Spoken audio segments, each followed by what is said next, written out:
Goeiedag en hartelijk welkom bij Reguit met Robinson hier op Plitnet. Ons gesels met Dr. Imtiaz Sooliman, die man wat al amper 3 dekades aan die stuur staan van Gift of the Givers. Dit is die grootste hulpverleningsorganisasie in Afrika. Hy het in die tyd al by die 3,5 miljard rand bestee aan verskillende projekte. En sy doel is om hoop te gee en waardigheid te herstel. Gift of the Givers het verskeie internasionale pryse verower vir sy onbaatsigtige diens en 9 eredoktersgrade is aan Dr. Sooliman toegeken. Het is 'n voorreg om Dr. Sooliman as gas te verwelkom. Welcome, Doctor. Nice speaking to you as always. We've seen good talking to you after a long time again. Yes. We've seen some dramatic scenes in Kabul, in Afghanistan, in the past few days of people who are so desperate to run away from the Taliban that has taken over in Kabul that they even hang on to an aircraft taking off. Now, have you had any calls or requests to be involved in that situation to help the refugees? Well, initially the calls came from 2 or 3 media only. They said they know we got involved in situations like these.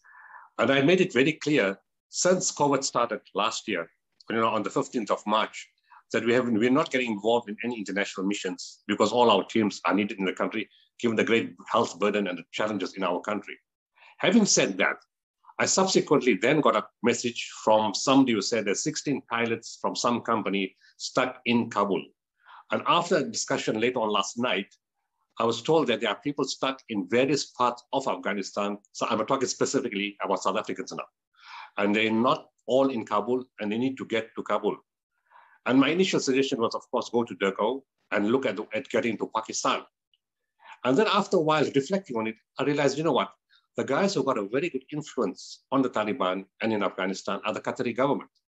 And also, if you have to bring South Africans back, it'll be easier to bring them on Qatar Airways because Qatar Airways still has a regular flight schedule to South Africa, which many airlines don't have because of the COVID-19 situation. So last night, we got hold of the Qatari ambassador. He's new in the country. It's a long story how we got to him. But he said, look, he can help. He's willing to help. But what we do need first is the names of all the South Africans trapped inside Afghanistan, their ID numbers, or the passport numbers for this matter, and where they're based. And if we give that to him first on our letterhead, he will look at sending an urgent message with a motivation to the Qatar government in Doha. That's where it starts off with. And so we said, look, that's the first aspect. Can you assist? And we said, locate them, let me know how many they are, and we can, that's the first part. The second part we're requesting, we haven't done it directly yet in writing, is to ask if Qatar government can facilitate using Qatar Airways to bring them down. Because the Qatari government is known to be generous. They've assisted in many hostage situations. They've arranged for other governments to get the hostages home from Mali and other places. So they are known to be generous when it comes to situations like these. And of course, it's a very expensive business. Given all the flight insurance, airlines closing, opening, closing, nobody's sure what's going to happen. So it'll be advantageous if they agree, both in terms of facilitating the process of getting safe passage from everywhere in Afghanistan to Kabul, and from there using their own airline to bring them to Doha and to South Africa. It's a shot in the dark.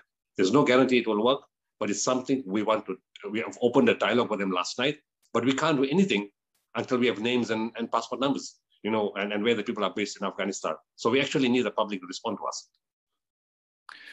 Let me be a little bit personal, and forgive me for being so, but you are a Muslim yourself. What is your basic reaction in your heart about what's happening in Afghanistan? It's too early to say. We judge any Muslim country, well, not the Muslim country, the country is only the buildings. It's the behavior of people. It's too early to say yet, are they following Islamic law or not? Islamic law protects all rights. It protects women, it protects children, it protects elderly, it protects even enemies. It protects people you're at war with. It emphasizes peace, it emphasizes dialogue, it emphasizes reduction of bloodshed. What we can say is that they have huge support in Afghanistan. The Taliban have huge support in Afghanistan. If you're comparing to what they were 20 years ago, I think it's different. You need to give them time because there's a new generation, there's new blood, there's new thinking.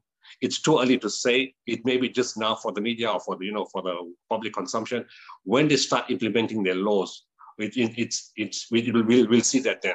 I don't think they've attacked anybody or harmed anybody. There's South African voice notes coming from there to say they are in the streets, but they haven't harmed anybody, that they themselves are safe in the hotel, except they're feeling very uncomfortable being there and they want to be back home. So what I've seen is on media, I can't actually say until days pass and we evaluate them based on how they conduct themselves according to Islamic teachings. Well, you mostly deal with disasters, natural disasters, when you're asked to go and help when there's an earthquake, for instance, as you did in Iran. But it seems to me that globally there's an increasing trend towards disasters caused by politicians. Is that also a feeling that you get? Well, our first project was involved in the Bosnia War. Gift of the Grace to give us first project. Our initial start off was the intervention in the Bosnia War in Europe, and after that we've been in other wars. We've been in Iraq, we've been in Lebanon, we've been in Gaza, we've been in Syria, we've assisted Rwanda. So we've been involved in many conflict situations created by man. So it's not something new.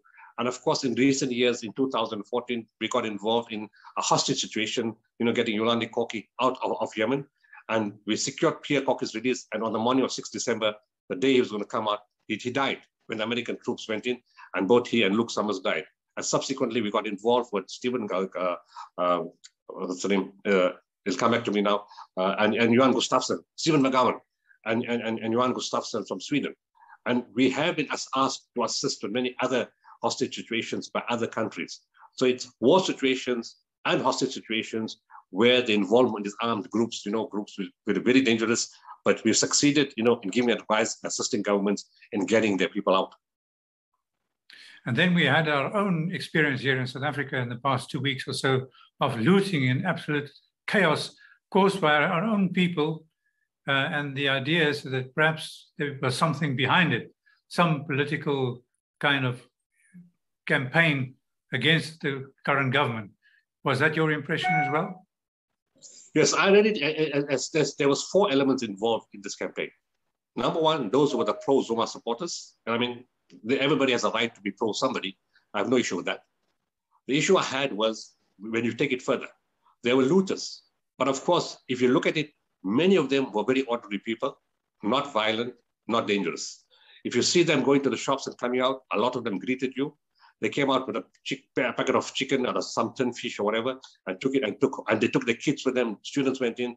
None of them actually were violent. They were very, very peaceful, and we watched that. The danger was the people who came after them, those who came deliberately to burn the buildings. And this thing wasn't planned on the 11th of July or the 8th of July. It was planned way beyond that.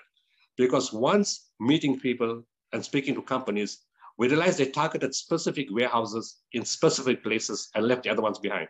They knew exactly what stock was in which warehouse and where. Those ones specifically were targeted and others were left behind. They knew which malls to hit, which shopping centers to strike, which pharmaceutical wholesalers to destroy, which pharmacies to affect, which doctors' practices, which opticians to affect. So this was the third group, the ones that burned. But even those, to me, were just being used. And when you put it all together, you realize that the people who wanted to create an impression that the country was in turmoil had no numbers. And the only way to get numbers was to call people to help themselves from shops.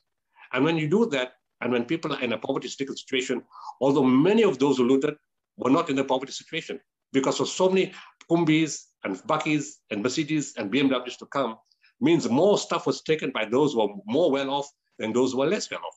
Because to move such expensive, heavy equipment requires somebody who had vehicles. And surely the poor people who have better to eat don't even have those kind of vehicles or money to pay for that kind of transport. So it was to create the idea there was a mass insurrection. It wasn't. It was freebies. It was opportunism. So they needed to create the numbers and create the impression that the country is under violent unrest. It wasn't. The real problem was the fourth category of people. And to me, those are the ones who instigated all this. And to them, I call them traitors. They are anti-patriotic. Because who did they affect? If they're saying they're working in the interest of the people of South Africa and the Black people, who was affected the most?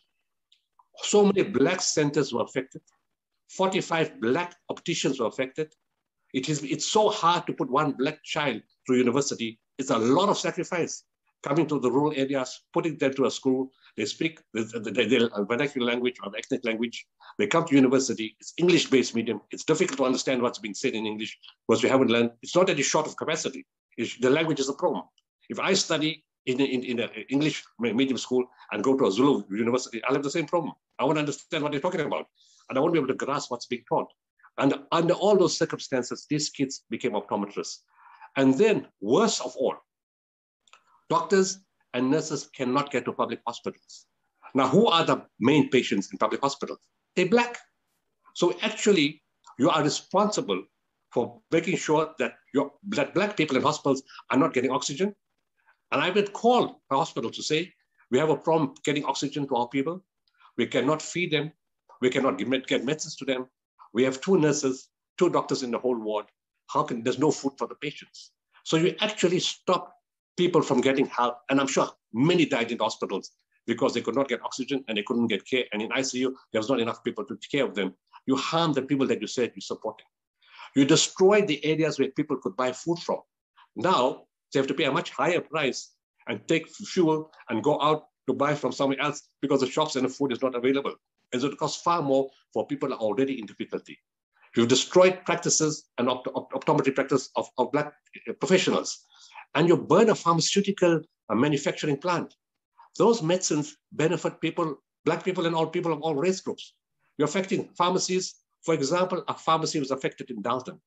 That pharmacy is the only medical facility in a 45-kilometer radius. There's no clinic, there's no hospital. All ARV medication, all the other medication, all the medical supplies for the whole region comes from the one pharmacy. You've destroyed that pharmacy. And you've put at risk 150,000 jobs. Again, how are you helping the country?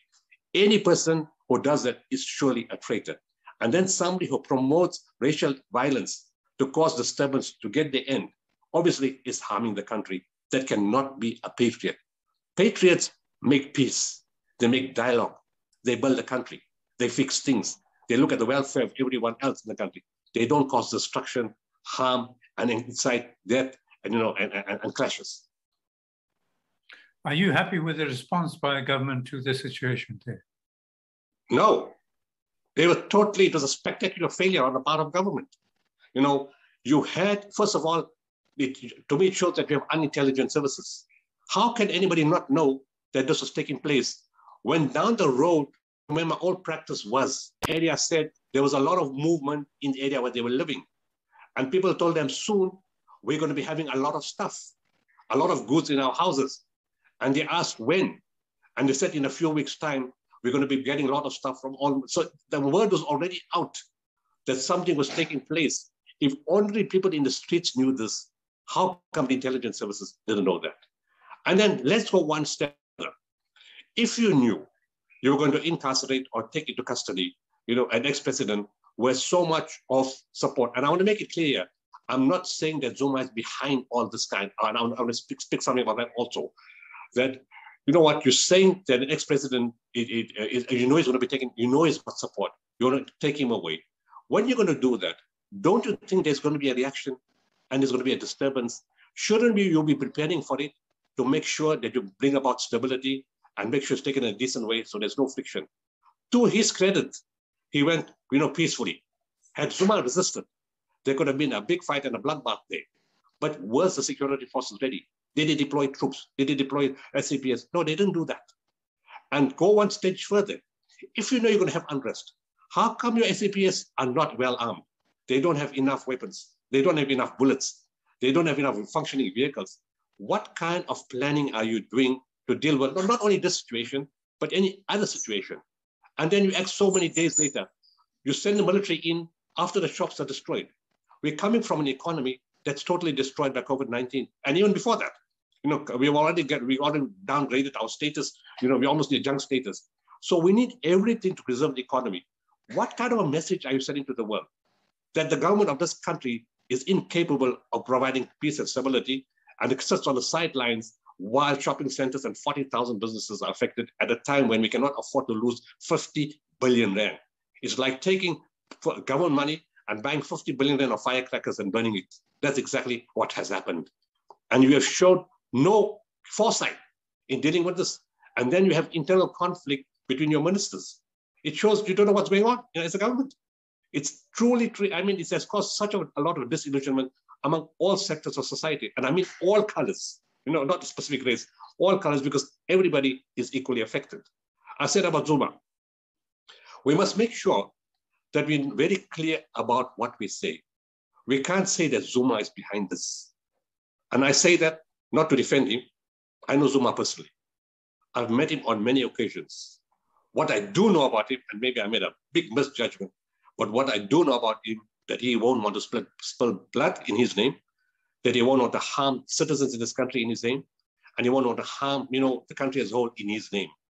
And he's told me on many occasions, he said, Dr. Sooliman, people use my name. They say things that I don't say. And I have personal experience with that. Let me tell you, one day, I got a call from someone. I know who the person is.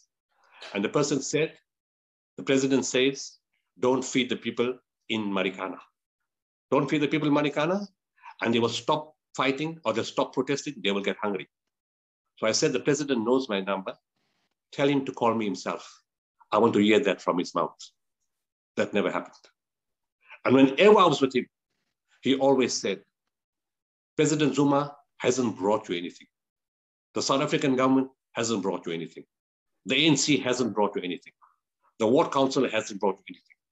The only people that have brought you something and is talking to the public is from Gift of the Givers.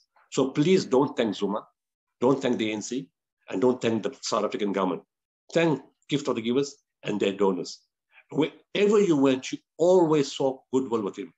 And whoever you speak to, who knew him well, know him as a warm-hearted person. I don't know if you read what Helen Zille had to say about him when she mentioned that after she pinned the 782 charges or whatever against him, he still phoned her when she was out of the DA to say it's lonely out there, isn't it? He is the one who offered the olive branch. After she pinned the 782 cases on him, when she was coming to a meeting with the premiers, she said she was the only non-ANC premier, and he phoned her to tell her, you know what, don't feel scared, don't be left out, it's all inclusive. So without defending him, we have to be very, very careful that we don't apportion the mayhem is going on a person who may not be involved. And then we were told that on the 19th of July, they were going to go to escort and take him out of prison. Did anybody ask him? He wants to be broken out of prison. He's going to come out like a common criminal. Did anybody ask him that? Nothing happened. And if he wanted to run away, why didn't he do that when he was released to go to his brother's funeral? That was a golden opportunity for all those people who said they're going to protect him and preserve him and take him out and make sure he's not in jail. Open opportunity at the funeral. You should have just taken your thousands of troops and taken away. Why did that not happen?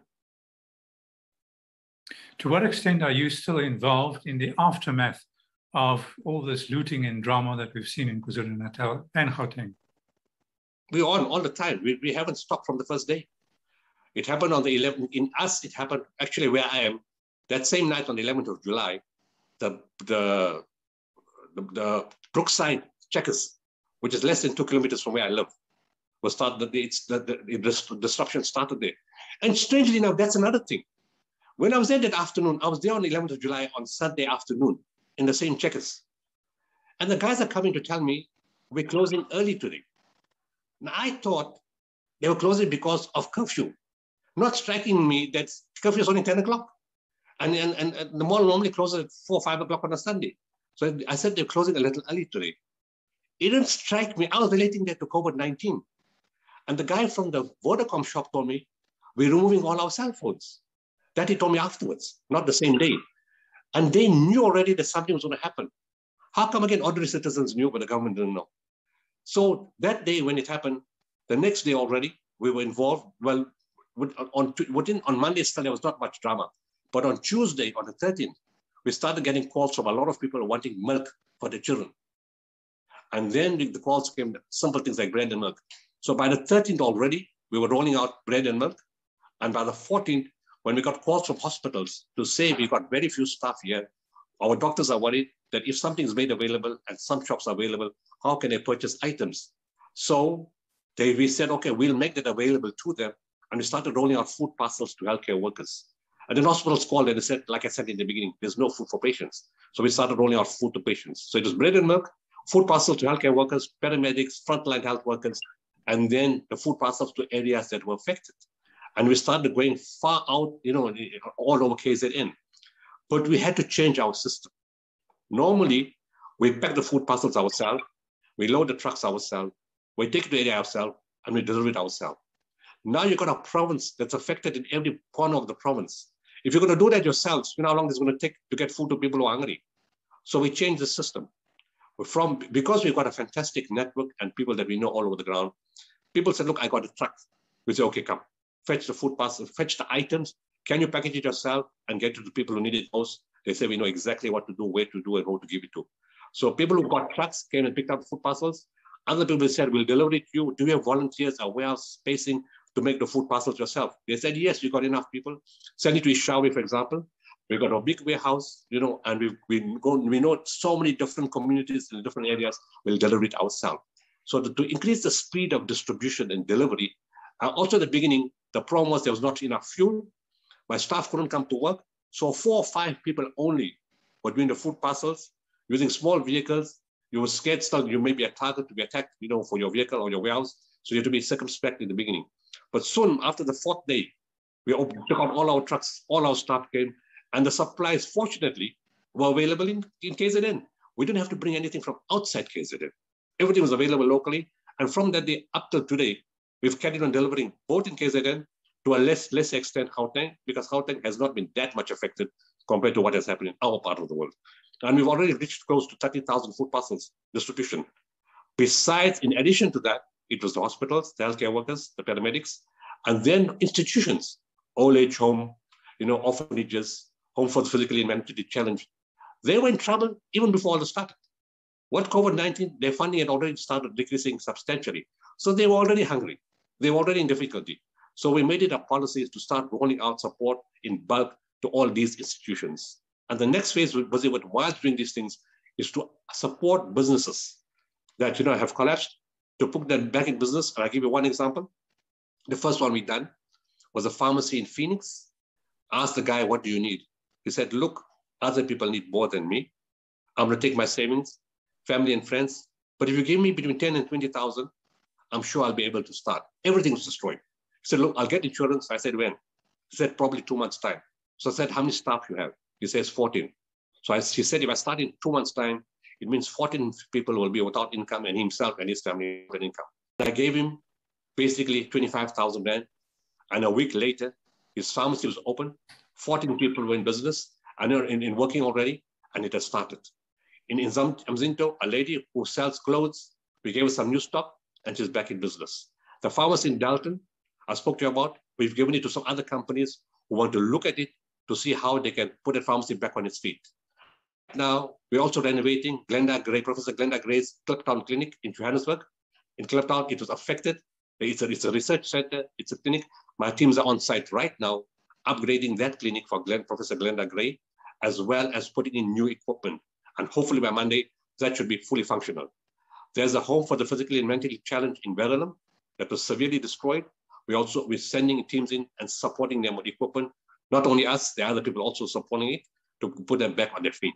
And then we're looking at pharmacy practices. We're looking at opticians and other businesses, both informal and formal one, and to see how we can help. And we're getting corporate companies coming forward to put up funding to upgrade businesses and to rehabilitate them.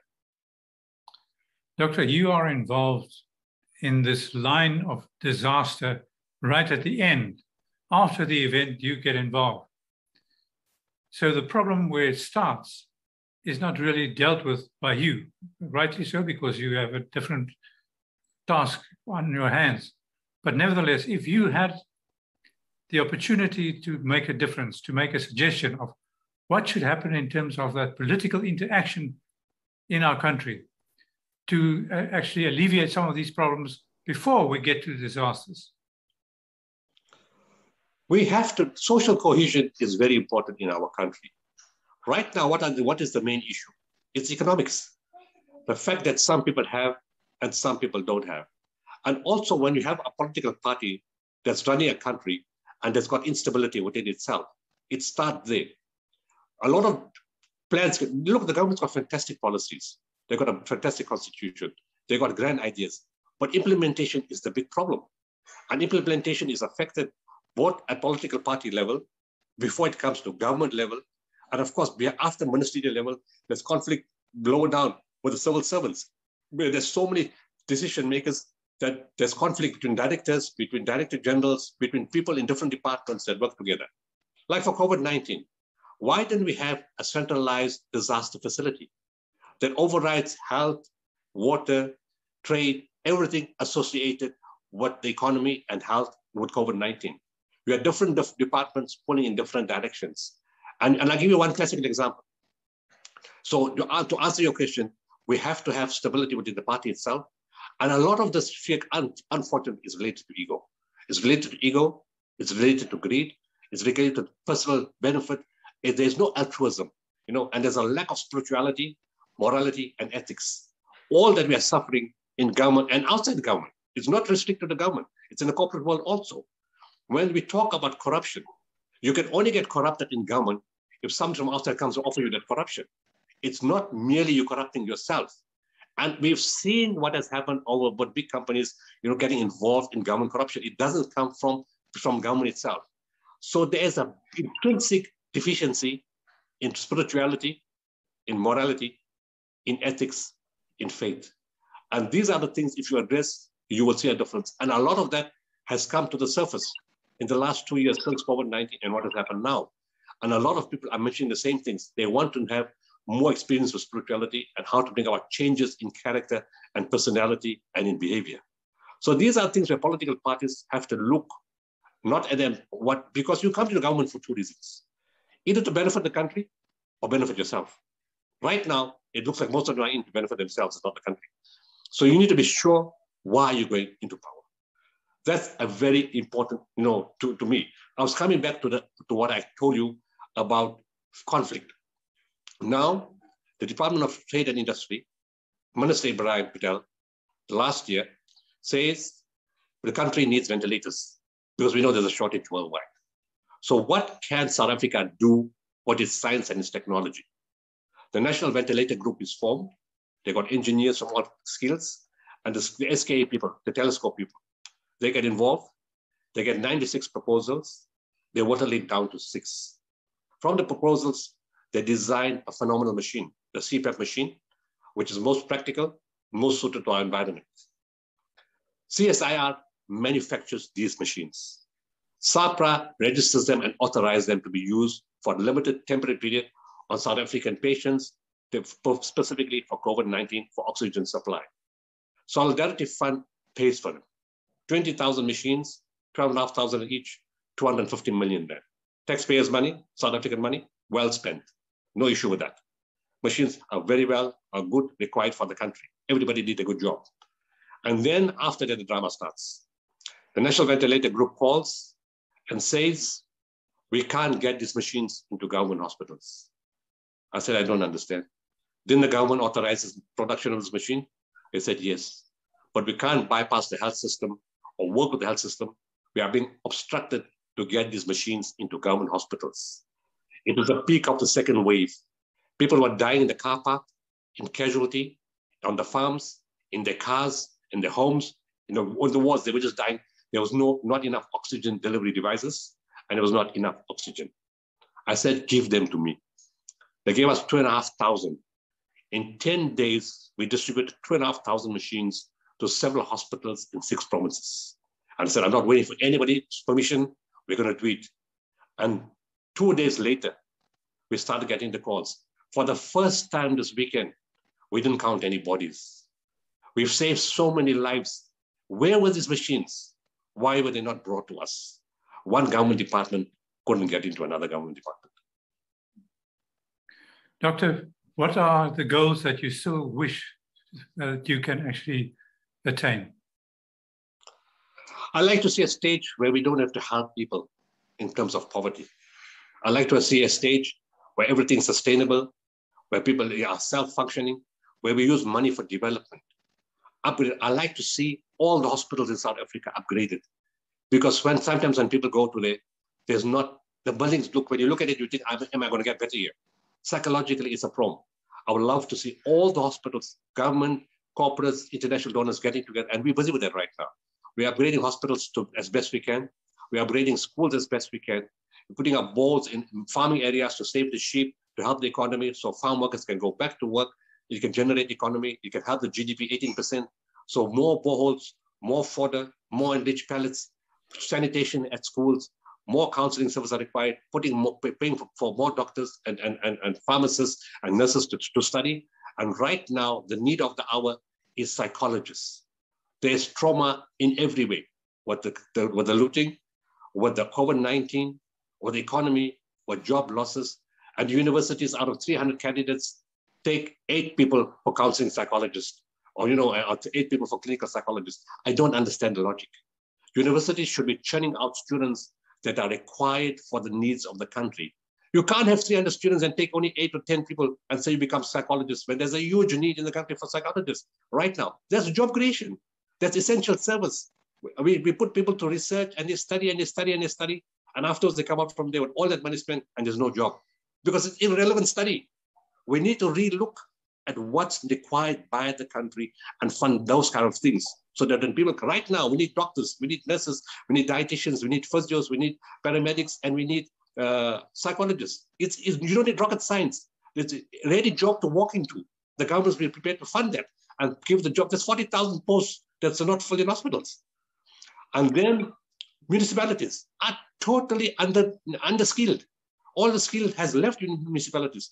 227 municipalities in the country. You can put in engineers, you can put in technical guys, you can put in accountants. There's job creation.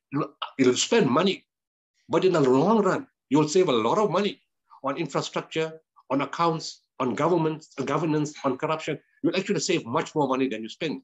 And you'll improve the economy of the country, and the country itself will be on a stronger footing. So I would love to see all those kind of things taking place in South Africa. And more than anything else, I like to see social cohesion, a patriotic approach, and yes, what COVID-19 and the looting, there's been a great goodwill among all population groups to hold each other, to support each other, to strengthen each other, and say this is social activism, where civil society is saying we're taking control of the country to uplift each other and uplift ourselves in the interests of ourselves, our children, and future generations. Dr. Sooliman, thank you very much. Good luck and all of the best. Thanks, Reguit. Thank you very much.